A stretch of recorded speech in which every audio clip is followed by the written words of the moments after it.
Well, hello everybody, and welcome back to the channel. Friends, great news. It is Star Trek The Original Series Day, and today we are watching Season 1, Episode 25, The Devil in the Dark, which is a badass name.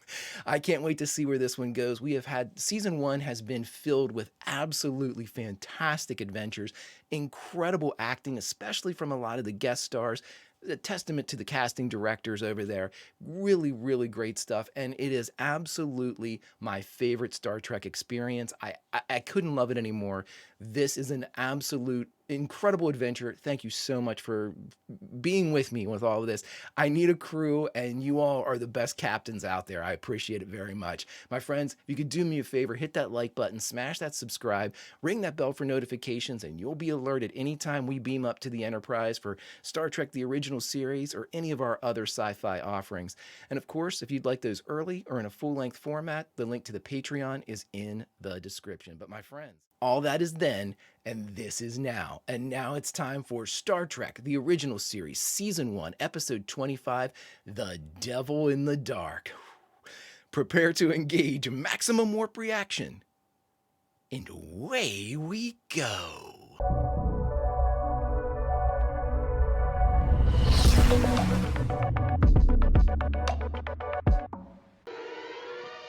Ooh, zooming in. Oh, cool transition.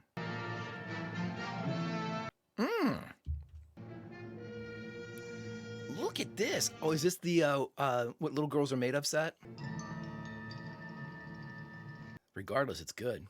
Sure we leave, Sam? Hey, everybody. All quiet. Didn't see a thing, Chief. Nobody ever does. Whatever the thing is, it's already killed 50 people. 50 people? How about all those other people before the monster got them? I'm sorry, Schmitter. I know how you feel, but we've got to have guards. Come on, Schmitter, get your shit together. I'll do what I can.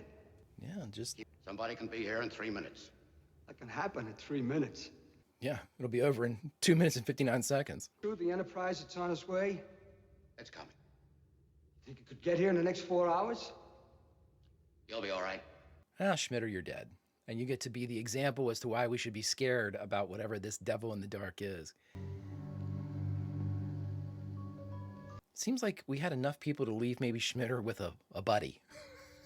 I don't know. Schmitter, you're on your own. I'm taking these 30 people with me. We're going to go play Parcheesi and drink some whiskey.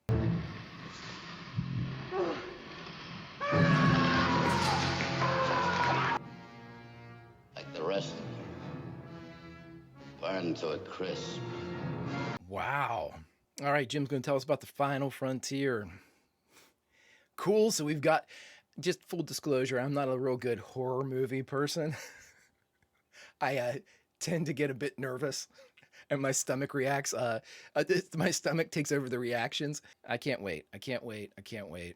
God, this show is so good. Devil in the Dark. So we've got a creature, person, undefined. I mean, people are getting burned to a crisp, but that doesn't really say they can't not be a human, you know, but that seemed to be pretty quick. And it's killed 50 people, now 51 counting our dear old departed Schmitter. And the Enterprise is en route. Look at that beauty. Mr. Spock, Dr. McCoy, and I have beamed down to meet with Chief Engineer Vanderberg, administrative head of Janus 6. When did it start? About 3 months ago, we opened up a new level. Not only Pergeum, whatever you want. Uranium, cerium, platinum. The whole planet's like that. You invaded its space. First, the automatic machinery, piece by piece, started to almost disintegrate. Metal began dissolving away. Metal? I'm sure there is an answer. It simply has not yet been discovered. Yes, it has. It's very similar to Kirk. Our maintenance engineers sent down into the drifts to repair the corroded machinery. We found them, seared to a crisp. At first, the deaths were down deep, but they've been moving up toward our levels. The last man died 2 days ago, 3 levels below this. Same way, burned? I'd like to examine the body. We kept it for you. There isn't much left. Roberts will show you. It's here in this drawer. You post sentries, guards? Of course, 5 of them have died. Start posting them together. This is Ed Appel, Chief Processing Engineer. Ed Appel? Describe it. cat. I only got a glimpse of it, but it's big and shaggy. All right, thanks, Ed. It shot it. Oh. You mean shot at it? With this. Fascinating. A good, clean shot. Didn't even slow it down. Okay, well, phasers are ineffective then, at least type 1s. Federation wants for GM, then you're gonna have to do something about it. That's why we're here, Mr. Vanderberg. You're all pretty tough, aren't you? Starship, phaser banks. Well, you can't get your starship down into the tunnels. I don't think there'll be any need to, Mr. Appel. Yeah, Ed, shut up. What is this? It's a silicon nodule. There are a million of them down there, no commercial value. But a geological oddity, to say the least. Pure silicon. A few trace elements. Look, we didn't call you here so you could collect rocks. Thank you, Mr. Vanderberg. We'll need your complete cooperation. Is it drawn to that silicon? You've got to always listen to whatever Spock says. It will come back. The Schmetter didn't burn to death, Jim. Not in the usual sense, anyway. Explain that. Well, there are only fragments of bone and teeth left. Dear God. Almost as if he'd been thrown into a vat of extremely corrosive acid. Is it vomiting on them? Strong enough to eat anything else away you can think of. But it didn't eat the ground around him, though. Is this like Brundlefly? If the times of these incidents are to be accepted as accurate, the creature would have to have moved at an incredible rate of speed. Mm-hmm. Or there's more than one. If we could force another appearance of this creature, When that creature appears, men die. Well, thanks, bud, but... We got orange jumpsuits this time instead of red shirts. Let's see, we've got one dead already. We're about to have two. Two. Dear God. Cool effect. Did it burn that? Ooh, did it go in or out from there? Mr. Spock, our sensors can pick up normal life functions at a considerable distance. But what about abnormal life functions? Something's happening in the reactor room. Look at that.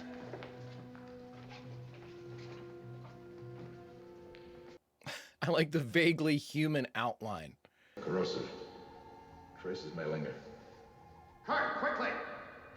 Well, we're going to be careful getting in here, dickhead. The main circulating pump for the entire reactor, it's gone. Same indication shown at the door, Captain. Very strong corrosive. Is there a replacement for that? I'm not sure I'd put my face into a reactor that's oozing. Mr. Spock, we seem to have been given a choice. Death by asphyxiation. Or death by radiation poisoning. That's not really a choice, is it? We don't have any spare circulating pump for a thing like that. I haven't seen a PXK in 20 years. Can you rig one up? It's vital. Well, sir, I can put together some odds and ends, but it won't hold for long. How long? About 10 years. 48 hours is better than nothing. Get together what you need and beam down here with it. Top priority. Hi, Captain. I'll be right down. Scott out. Good job, Montgomery. Happens when it breaks down. Hopefully, we'll have found the missing part by then. Hopefully, small chance. Well, you're an optimist. A dozen planets depend on you, or for GM for their reactor. They're already screaming. Reactors closing down, life support systems I'm failing. concerned with my people right here, Kirk. They're being murdered. The missing pump was not taken by accident. It was the one piece of equipment absolutely essential for the operation of the reactor. Speaks of intelligence. But why now, Mr. Spock? These production facilities have been in operation for over 50 years. They invaded its territory. Dug too deep. But there is a possibility. What's that? The silicon. Life as we know it is universally based on some combination of carbon compounds. But what if life exists based on another element? Silica. For instance, silicon. You're creating fantasies, Mr. Spock. Yeah, because he often does that. The theoretical possibility of life based on silicon. But silicon-based life would be of an entirely different order. That's what he's saying. Our phasers might not affect it. Certainly not Phaser 1, which is far less powerful than Phaser 2. It may be, Doctor, that the creature can exist for brief periods in such an atmosphere before returning to its own environment. I still think you're imagining things. You may be right, Doctor, but at least there's something to go on. Yeah, it's a theory. Lieutenant Commander Giotto, assemble the security troops and arm them with phaser number 2. You make the proper adjustments. Why would you ever doubt Spock? I mean, Bones, it's not a really good occupation. You recall that Vandenberg commented there were thousands of these at a lower level. Drawing them up. The level which the machinery opened just prior to the first appearance of the creature. Do they tie in? Hell yes. I have already given Dr. McCoy sufficient cause for amusement. I would prefer to cogitate the possibilities for a time. Very good. Well, sir, it's a plumber's nightmare, but it'll hold for a bit. It has to hold longer than a bit. I'm sorry, sir, that's about the best I can do. I mean, come on. Scotty's awesome. Tender loving care. Kiss it, bathe it, flatter it if you have to, but keep it going. Commander Giotto, take your detail, go directly to the 23rd level, start your search there. Aye, aye, sir. May I ask if you have reason to suspect this creature may be on that level? I like that guy. On the top level, together, and at a safe place. I don't know any safe place, Captain. The way that thing comes and goes. This guy's useless. Well, gentlemen, you have your instructions. Let's get at it. I really like that security chief guy. Cool delivery. Hints at a character that I really wish they'd expand upon, but I'm sure we'll never see him again. You know, older security officer. That's cool shit. It's very intriguing. It's a great set. Oh, hell, they're down there too. Here's a question, everybody. We've established, I never knew that there was Type 1s in the original series. Do they have the rifles? Do we have, I know that we had like a rifle type thing in the cage, but do they have actual like Type 3 phaser rifles? I assume they don't, but I don't know. Come on, guys, stay together. I don't like to see red shirts die, especially this group. This is a cool group. We got 6 guys out in the pattern. A life form, Captain. Bearing 111 degrees. Elevation 4 degrees. One of our people? No, sir. Silicon. Hey, Spock was right. Who saw that coming? He's always so wrong about everything. Come on, kid. Come on, kid. Stay frosty. Where are your buddies? We have a buddy system going. Fire, fire, fire, fire, fire. And then there were 5. Dear Jesus. You never even had a chance to fire, Captain. It didn't do anything to the phaser, though. Is that just lucky or lucky? Thank God we've got the phaser. That's the awesome thing about Spock. You know, I always forget, without emotion, Spock has no fear. He doesn't give a shit. You know? And if his human side is feeling fear, he can repress it pretty well. This tunnel, my readings indicate it was made within the hour. Moments ago, in fact. Are you certain? Jim, save yourself some time in the future and stop asking Spock if he's certain. What the hell? Oh, that hurt it. It's like a slug. Something. Readings indicate a maze of tunnels of this general category in that direction. Did you get a shot at it? Yes, we took a bite. Closest approximation I could come to would be fibrous asbestos. A mineral, Captain. Then your guess was right. It would seem so. Silicon-based. Summation. Well, it's breathing. Let's put it down. This creature's body secretes an extremely powerful corrosive. Powerful enough to dissolve the door of the reactor chamber. And it explains the murdered men. It's just moving through them. We knew it was a killer. Now it's wounded. Probably in pain. Cool shot. There's nothing more dangerous than a wounded animal. I really like the security chief. Commander Giotto, instruct your men to concentrate the search in this sector. Remind them that the creature is wounded. Aye, aye, sir. Really like that character. I've run a complete spherical check on all life forms, Captain. Radius 100 miles. I've located our men, all of them. And I've located one creature. Did you see over on the left-hand side of the screen, the shadow as they go through the other side of that tunnel? It is the last of a race of creatures which made these tunnels. If so, if it is the only survivor of a dead race, to kill it would be a crime against science. Assault vampire. Our mission is to protect this colony, to get the Pergeum moving again. This is not a zoological expedition. No, but if this is an intelligent creature... I'm sorry, Mr. Spock. But I'm afraid the creature must die. Well, that's an absolute, Jim. Search team is gathering in the main tunnel. Good. So it is wounded. Cool, And cool therefore cut. twice as dangerous. Stay in pairs.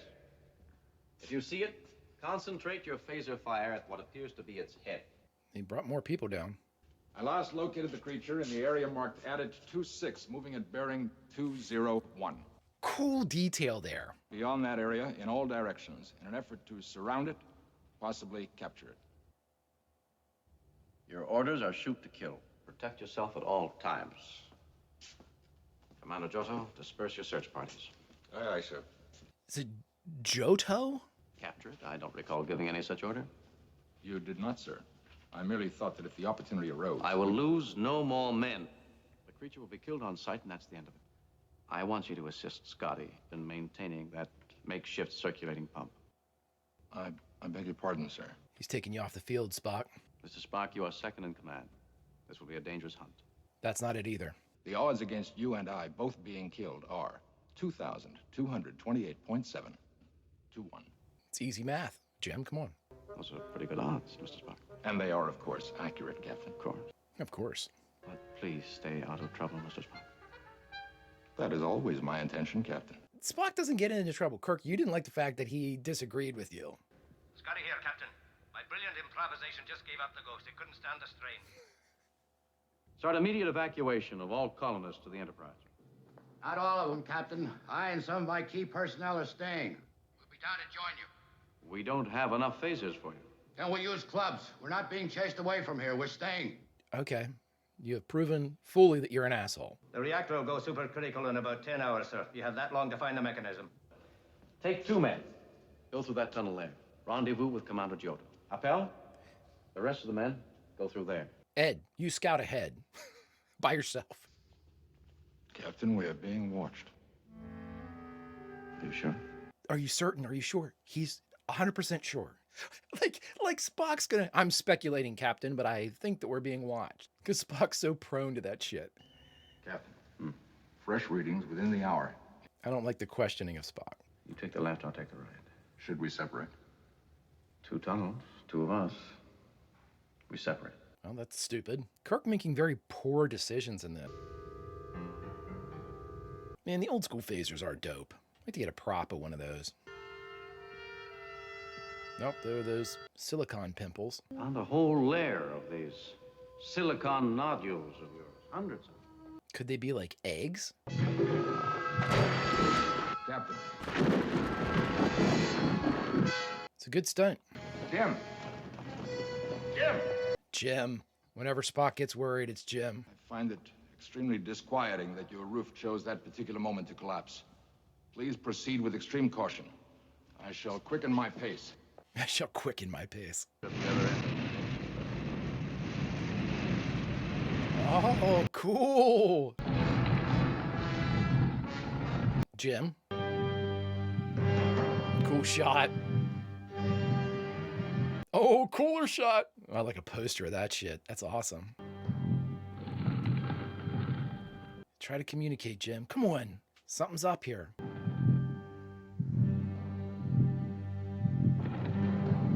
It certainly understands what that is, which speaks of intelligence. It's protecting. These things have to be eggs or food source or something. Kirk here. Captain, I've just read some fresh signs. It's looking right at me, Spock. Spock, I know exactly where the creature is. Where, Captain? 10 feet away from me. Kill it, Captain. Quickly. All of a sudden, Spock. You don't dare take the chance, Captain. Kill it. I thought you were the one that wanted kept alive. I remind you, it is a proven killer. I'm on my way. Self-defense. I agree with that writing a little bit because it's Spock's, protection of Kirk there that kind of shifted his belief that it should be killed or, saved or captured. What do we do? Just talk it over? Yeah. What's on the back? Well, you can be hurt, can't you? Oh, that's the piece that came off. No, don't shoot. I'm proud of you, Kirk.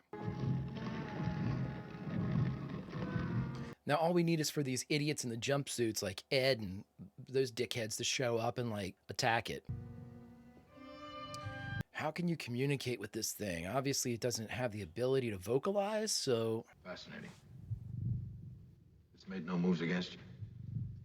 Has no reason to. Yes. They're all through here. All over the place. It's got to be something necessary for their survival, whether it be procreation or you know, fuel. Captain, you're aware of the Vulcan technique of the joining of two minds. You're gonna mind meld with this fucker? You think you can get through that thing? Possible.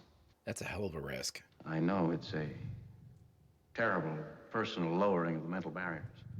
But if there's a chance... Shatner's acting. I have a working theory. I will say, again, in this tense-filled moment, I will say it again. When you need the best Starfleet officer to have ever existed, except no substitute. What the fuck was that? Pain! Pain! That's all I got, Captain. Waves and waves of searing pain. It's in agony. So the miners are doing something to it. Is it burning another hole?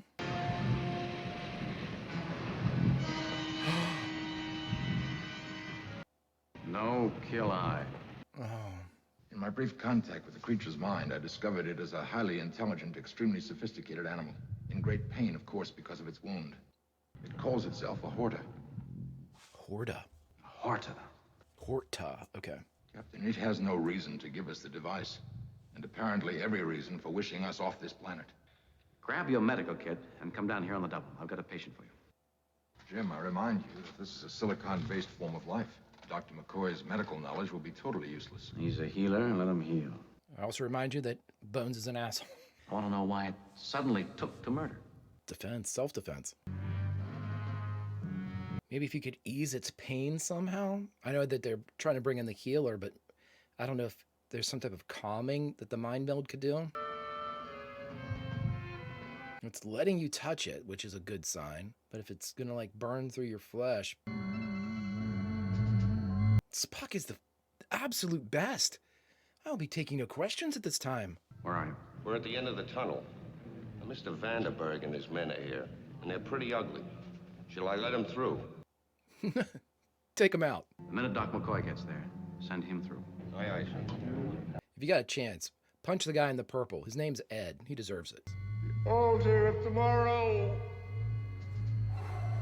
Altar of Tomorrow. That'd be a good name for an episode. Kill! Strike back! Monsters! Nimoy. What is Spock doing? It's wounded badly. You've got to help it. Help that? Yes, Bones. Follow orders. You know when you order a whiskey and they give it to you, Bones? Same thing. Murderers! Okay, so are the humans the devil in the dark? If so, love it. I'm a doctor, not a bricklayer. You're a healer. There's a patient. That's right. Figure it out, Bones. You're smart. You got Spock here. Mr. Spock. God, Spock's in it. The mechanism. Tell it to only kill people in jumpsuits, specifically purple. Go out. Into the tunnel. To the chamber of the ages. Chamber of the Ages, Altar of Tomorrow. Walk carefully in the vault of tomorrow. Oh my gosh, the Vault of Tomorrow, maybe they mean like their progeny. Children. Oh my god. Boy, Nimoy's selling this episode for me. If it wasn't for his performance, woo, good stuff. The thing you search for is there. Yeah, it's obviously self-defense. Said for you to wait here, and here is where you're gonna wait. That murdering monster's in there, and we're gonna go in and kill it. Listen, Ed, Stay here. or I'm gonna knock you out. If his name, I don't know what Lieutenant Commander's name is. I think Jodo, I think. I dig the shit out of that character.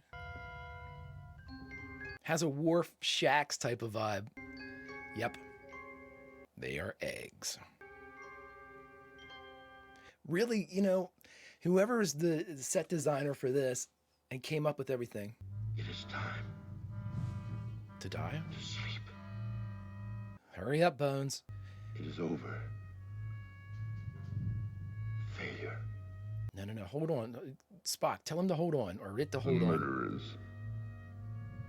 have won. Oh, Death is welcome. Nimoy's selling the shit out of this. I found the unit in there. It's in pretty good shape. I also found about 1 million of these silicon nodules.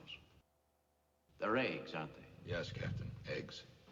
And about to hatch. My God. There. They're coming. Oh, are you fucking kidding me? How you doing, Doc? I'll let you know. You attacked a Starfleet officer. No, don't fire! Kill it! First man that fires is dead. Fuck yeah. Has killed 50 of my men. You've killed thousands of her children. What? Those round silicon nodules that you've been collecting and destroying, they're her eggs. That's right, you gaggle of dickheads. There have been many generations of Horta on this planet. Every 50,000 years, the entire race dies, all but one. This creature here is the mother of her race. Well, Horta is intelligent, peaceful. She had no objection to sharing this planet with you until you broke into her nursery and started destroying her eggs. Where are my security officers? You mean if these eggs hatch, there'll be thousands of those things crawling around down here? In the depths. They harbor ill will toward no one. Oh, look, we have per diem to deliver. Hey, Ed, shut up. You've complained that this planet is a mineralogical treasure house if you had the equipment to get at it. The Horta moves through rock the way we move through air, and it leaves tunnels. The greatest natural miners in the universe. You could work together. They tunnel, you collect and process. And your process operation would be 1,000 times more profitable. Oh, money. Fuck morality. It'll work. These guys. The Horta is badly wounded. It may die. It won't die. By golly, Jim, I'm beginning to think I can cure a rainy day. Concrete. Well, I had the ship beam down 100 pounds of that thermoconcrete, you know. Fuck yeah. Take a look. It's good as new. That's a hell of a good job, Bones. The Horta has a very logical mind. And after close association with humans, I find that curiously refreshing. Oh, Spock taking a shot. Look at that beauty. The Horta is a remarkably intelligent and sensitive creature with impeccable taste. Because she approved of you. Really, Captain, my modesty. Does not bear close examination, Mr. Spock. I suspect you're becoming more and more human all the time. How dare you? Captain, I see no reason to stand here and be insulted. Oh, great leave line. All right, my friends. We just got done watching Star Trek, the original series, Season 1, Episode 25, The Devil in the Dark. And the devil is never the one you suspect. My friends, the only thing left to do is to talk about it. All right, my friends, we just got done watching Star Trek, the original series, Season 1, Episode 25, The Devil in the Dark. So, I mean, I think that everything can be, basically, if you want to say that this episode is a success, it needs to be put at the feet of Leonard Nimoy, because he was the one that was able to really kind of capture the emotion of the episode, and really, you know, where the alien couldn't really do the convincing, he had to be the conduit for that, and to make us, the audience, have empathy for the creature and its plight. And that all was 100% Leonard Nimoy that came through there. Now, I've been a fan of Joseph Pevney for, you know, what we've seen so far of his directing capabilities. However, I think that you needed someone like Vincent McKevity in on this one for this reason. You know, we saw that Vincent McKevity kind of established back in Dagger of the Mind, whenever he was able to, that very first mind meld that we had, you know, and it was so intimate. I think that while we did have close-ups and we did have the pull-in effect that we had, that Pevney applied to the scenes and the, you know, especially whenever he had the physical contact with the creature, you know, we did pull in, but there is an element of tension that needs to be delivered via the lens. And, you know, McKevity was able to capture that by that slow, deliberate pan that he had when he went around Van Gelder and Spock came back around, and it was just so well done, and it was just so, it really added to the scene. It added to like the mystique of the scene, the tension of the scene.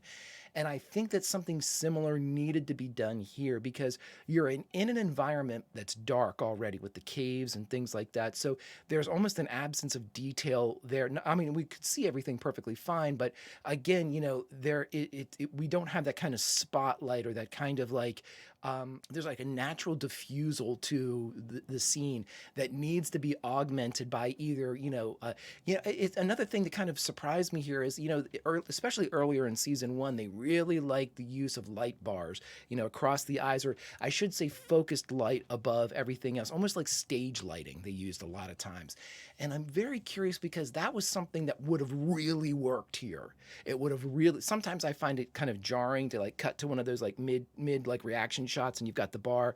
And I've mentioned that before. I mean, not so much that it ever took me out of the episode, but this is an episode where lighting like that, deliberate, focused lighting, attention lighting, could have really worked in this darker kind of atmosphere that they had. And maybe it's a choice. It's not. It's something that I wouldn't even have thought of had I not seen like the work of Vincent McEvity before, or even Mark Daniels. Mark Daniels does a lot of that stuff too. And again, I'm not piling on to Pevney here at all. I think that it was a good job of capturing that, and the better job was done by Nimoy in the conveying of it, which I thought was unbelievable. I mean, really great acting by Leonard Nimoy. Gene Alcoon, Gene Roddenberry, and DC Fontana, in my mind, are probably the three, and I'm sure you all have others, but for me, what I've kind of come up with so far, they're the three that probably have the best knowledge of the characters, the story, the entire season overall. They've been there for the majority of them, and they kind of understand the characters better than anybody. And I don't think that was represented real well in the middle of the episode. I think there's something got lost in the sauce there, and I'm not really sure what it is. Through editing, I'm going to go back and look at it, and then maybe make an additional comment on that in Q&A. And I could be wrong. Maybe I'm misreading something. It just pinged very loudly for me. And seeing Gene Alcoon on the end really surprised me, because, again, DC Fontana, Coon, and Roddenberry should be the best there is at this. Which is weird. It might have been an editing problem, maybe, but it seemed to be more of a delivery dialogue problem as far as anything else. Speaking about that, I have a working theory that I'm going to start looking at. I have noticed that through the course of the season, and I waited until now to say this, through the course of the season, if you look back at the earlier performances of Bill Shatner, I'm talking like, Where No Man Has Gone Before, and even like Man Trap and things like that, there was an ease to his delivery, a very believable, very organic Captain Kirk. I think of, and I forget the episode where he's eating an apple on the bridge, and it was so casual. It was so just effortless, and it seemed incredibly natural. Now, again, and this is not me being spoiled by anything, but it's me kind of learning more about the original series, knowing the time constraint that was on the original series, knowing like the kind of the pressure that was mounting on the original series to be successful. Also, the schedule being the main thing, where you were in and in and in, and Kirk, and Shatner's Kirk, being the focal point of the vast majority of the scenes and episodes that we've seen. I'm starting to think that kind of stereotypical Kirk acting is not necessarily William Shatner's. We've seen William Shatner act. He's really, really good. I think that delivery, which we saw a couple pings of it in this episode, it is a method for him to, again, the old adage sometimes in stage acting is, if you get muddled with a line, or a sequence of lines, or a monologue, slow it down.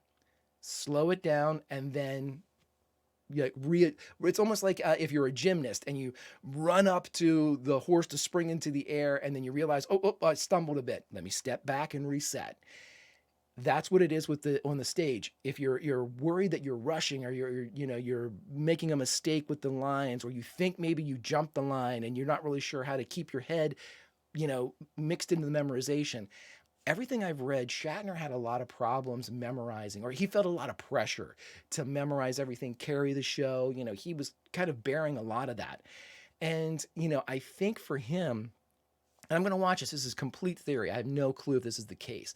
I think with him, that type of that overemphasis and that acting is more a process or more of a result of his like rushed memorization and the stress of episode after episode after episode. It's his ability to kind of just get something out. And unfortunately, I think he's getting into a bad habit of starting to talk like this, rushing, that stereotypical, Captain Kirk impression that everybody does, that I haven't seen a lot of until just this episode is where it really pinged for me. But there's been a couple little throwaway examples earlier.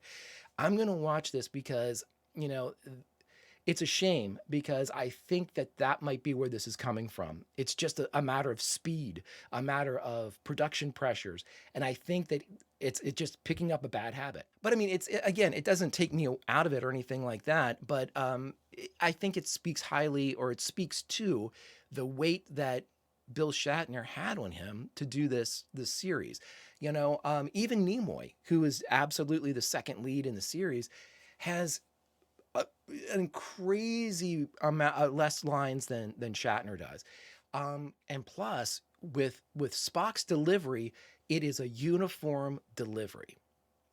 He doesn't have to. He's in a pocket that he has to deliver lines for. He doesn't have to go here or go there. In fact, he is restricted to this very neutral, very beige type of delivery. We that's synonymous with Spock. And I think in an effort to be in the range of Kirk, which is highs and lows and everything in between, we're starting to get that start stop that comes and goes as he is trying to add emphasis. And at the same time, it's him remembering the lines and then him having to try to make sure he's acting the lines, and all of this being done in 15 minutes of preparation for him to get on front of the camera and go to screen or go to scene. I don't know. That's my working theory right now, that this might be a product of production, but we'll see. We'll see, because he definitely didn't have any of these traits earlier in season 1. None. Not, I mean, that's why I told you all, I don't know where any of this came from. It's crazy. But my friends, if you've stuck with me long enough, do me a favor, hit that like button, smash that subscribe, ring that bell for notifications, and you too will be alerted anytime we go live on YouTube with Star Trek, the original series, or any of our sci-fi offerings. And of course, if you'd like those in their full-length format or early, link to the Patreon is in the description. But my friends, I've got a couple things that I've saved that I didn't want to talk about right now. Guest stars, as far as our Lieutenant Commander, the character I really liked, and a couple of the other things. And I wanted to find out more about the episode and really kind of dig into the background. And maybe there was some rushing that maybe Gene L. Kuhn was having to kind of cope with, and maybe added to some of the inconsistencies in the middle part of the episode. But I can't answer them for myself, and I think there's only one being that can. Q? Greetings, mon capitans, and welcome to another edition of Q&A. Friends, this is where, after having watched a Star Trek The Original Series episode, I'd like to go back and find out some juicy trivia and tidbits about the production process that, had I looked at it before, would have ruined it for me.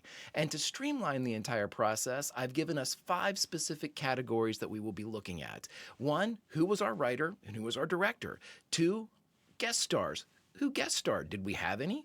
3, our core cast of the big 6 of Spock, Kirk, McCoy, Uhura, Sulu, and Scotty. Who was present? 4, production notes, usually the spiciest part of everything. What went on behind the camera, which I've always said, the story behind the camera of Star Trek The Original Series is just as intriguing as that which goes on in front of it. And this one is especially juicy.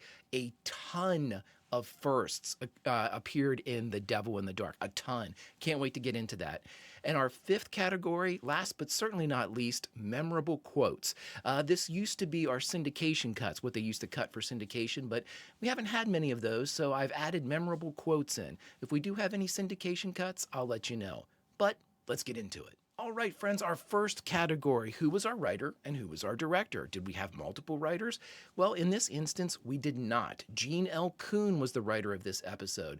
And what inspired this episode? Well, we'll find out down in our production notes. And it is, again, very, very entertaining. Two, though, who was our director? Our director of this was none other than Joseph Pevney. This is his fourth time directing a Star Trek The Original Series episode, and this was a pretty rapid bit of directorial offerings here because he did 4 in a very short period of time with The Arena, Return of the Archons, Taste of Armageddon, and now The Devil in the Dark. A lot of work put in, a lot of good work put in by Joseph Pevney. And I said a couple things in the thoughts section where I didn't think that they needed like Vincent McKevity. I take it back. I think that Pevney did a really, really good job here. It was really, really well done and played off of Nimoy. And now for our second category, my friends, guest stars. Who guest starred in this episode? Well, we had Ken Lynch as Vandenberg, who was he was what he was. And then I had to put in, even though I wasn't going to, our purple jumpsuited fellow by Ed Appel was played by Brad Weston. Brad, great job because I immediately hated your character. And you elicited an emotional response, which is exactly what you were supposed to do. And last but certainly not least, my man, Barry Russo played Lieutenant Commander Gyoto. And I thought that I forget how to pronounce his name because it's me and I suck at pronunciations. But what an incredible character. And I really, really wish that we would have been able to see more of him. But unfortunately, as this character, this is his only appearance. And now, my friends, our category 3 of the core cast who appeared. We were kind of light on the core cast this time. We had the big 3, McCoy, Kirk, and Spock, and the only person to appear among Sulu, Scotty, and Uhura was Scotty, as he went down there to help fix the warp regulator filter thing that was in desperate need of tender loving care, but couldn't be coaxed to last a little bit longer. So it didn't even last the 48 hours promised. Scotty, you're slipping. And now, my friends, for category number 4, production notes. And I can tell you this, there are some humdingers in this one. This is maybe the densest production notes that I've had for any single episode, which is shocking, but let's get into it. Now, the first part is this was not supposed to be directed by Joseph Pevney. This episode was supposed to be directed by Ralph Sininsky, who actually directed This Side of Paradise, our last offering that we had from the original series. But at the 11th hour, Gene L. Kuhn made the audible to pivot away from Sininsky to Joseph Pevney because he didn't believe that Sininsky, because this was his first time walking onto the set of Star Trek, they didn't want to throw him into what they felt would be a more challenging shoot with The Devil in the Dark. I tend to disagree with that a little bit because, now, of course, they know way, way better than what I would know, but my opinion would be putting everything on him for This Side of Paradise, which Sininsky ended up directing, and that was what was given to him instead of The Devil in the Dark, was an exterior locale, which has its own bevy of problems, and this one seemed to be encapsulated, The Devil in the Dark, inside a studio. So it was a curious decision, but obviously Gene L. Kuhn knew what he was doing and made the correct one. What the hell do I know? I'm just Q. And now our next bit of production notes is a sad one. I mentioned during the episode that I saw some things in Shatner's acting that kind of hinted towards, that the problems and, the stereotypical like impressions that people would do of William Shatner. And we all know that William Shatner can act his face off. He is so good, in the earlier episodes and even recently, but again, it's something that I'll keep an eye on, but there was definitely something else that was weighing on Bill Shatner's mind. During the process of filming The Devil in the Dark, he was made aware that his father had passed away. And so he didn't tell anybody, didn't confide in anyone save 2 folks. One, Leonard Nimoy, and the other was Jerry Finnerman, the cinematographer for Star Trek The Original Series. And Jerry Finnerman actually had a similar experience in years prior when he had been on a set deep into a project. His father had passed. And so Shatner asked both Nimoy and Finnerman what he should do. And Finnerman responded, the only thing you can, focus on the job. And that's what Shatner did. And much to his credit, the rest of the cast did not know. And in fact, they weren't made aware until the wrap party for The Devil in the Dark, when Shatner wasn't there and people asked where he had gone. They said he was on a plane to go home to be with his family, for his father had passed. Hell of a job, Mr. Shatner. Hell of a job. So the next bit is on a lighter note. The Horta costume was created by, and I'm going to butcher this name, a costume designer by the name of Janos Prohaska. And Prohaska was so confident in his creation of the Mother Horta that he actually designed the entire thing on his own and entered Gene L. Kuhn's office as the Mother Horta. When Gene L. Kuhn saw this thing, he said, "Oh my God, that's amazing. What is it?" And Prohaska said, "It's whatever you want it to be." And Gene L. Kuhn said, "Awesome, we're going to use that. Let me write an episode around it." And so the Mother Horta costume was the catalyst that created the entirety of The Devil in the Dark and hit the imagination of Gene L. Kuhn to write all of what we saw. And again, I think that's an interesting story that even just a little bit of inspiration from pockets that you might not have expected creates some really fun tales. And now our next little bit, a couple quick ones we have here. The unbroken Horta eggs were actually kids' like balls that you would buy in the supermarket painted silver and gold, which I thought was great because that's exactly what they look like. We got a couple more one-offs. The first one, I'm very proud of the production crew for this one. This is the only episode of the original series not to have a female speaking part. They didn't realize it until they were already in production, and they had Uhura wasn't there. They had no female speaking parts. Gene L. Kuhn, Gene Roddenberry, and DC Fontana met and said, this can never happen again. And it didn't. And so this was an oversight. Obviously, this wasn't intentional by any stretch of the imagination, but what I love about it is they noticed it almost immediately, but not soon enough to correct it, and they were able to make sure that it never occurred again. A couple other firsts. This is the only episode of Star Trek, the original series, that does not start with a shot of the Enterprise. My beauty. How could you not show my beauty at the start of every single episode?